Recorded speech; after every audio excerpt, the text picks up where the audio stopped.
போக்குவரத்து தொழிற்சங்கங்கள் வேலை நிறுத்தத்தில் ஈடுபட்டுள்ள நிலையில் சிவகங்கையில் 75% பேருந்துகள் இயக்கப்படுவதாக தெரிவிக்கப்பட்டுள்ளது.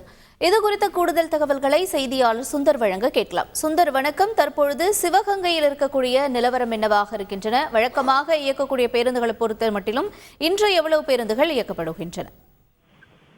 பொதுவாக பார்த்தீங்கன்னா தமிழக அரசு போக்குவரத்து கழகங்கள் பணி ஊழியர்களுக்கு பஞ்சப்படி வழங்குவது, காலி பணியிடங்கள் நிரப்புதல், ஓய்வு பெற்ற தொழிலாளர்களுக்கான பலன்களுடன் பல்வேறு கோரிக்கைகளை வலியுறுத்தி ஆரம்பிச்ச கோரிக்கைகள் உத்தரவு பேச்சு தோல்வியால இன்னைக்கு தொழிற்சங்கங்கள் வேலை நிறுத்த போராட்டத்தை அறிவிச்சிருக்கு.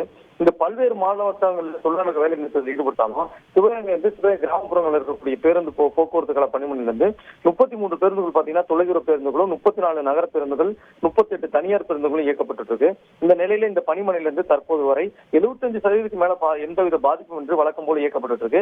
இன்று மாலை வரை மேலாக ஓட்டுநர்கள், நடத்துனர்கள், சிப்புகள் உள்ள சிப்ட் மாற்றம் உள்ளதால் அதுக்கு பின்னரே போராட்டத்தோட தாக்கம் வெளியே தெரியும் என போராட்ட தொழிலாளர்கள் தகவல் தெரிவிச்சிருக்காங்க.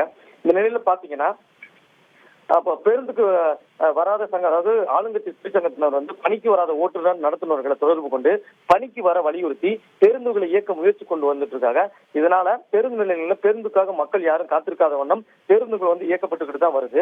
இதை தொடர்ந்து பாத்தீங்கன்னா இந்த சிவகங்கை இந்த தொழிலாளர்களோட போக்குவரத்து குறித்து போக்குவரத்து தொழிலாளர்களோட நியாயமான கோரிக்கைகளை ஏற்று அவர்களோட போராட்டத்தை அரசு தடுக்க வேண்டும் என பாஜகவோட முன்னாள் தேசிய செயலாளர் கூட நேற்று சிவகங்கையில பேட்டி கொடுத்திருக்காரு. உங்களுடைய விரிவான தகவல்களுக்கு நன்றி சுந்தர்.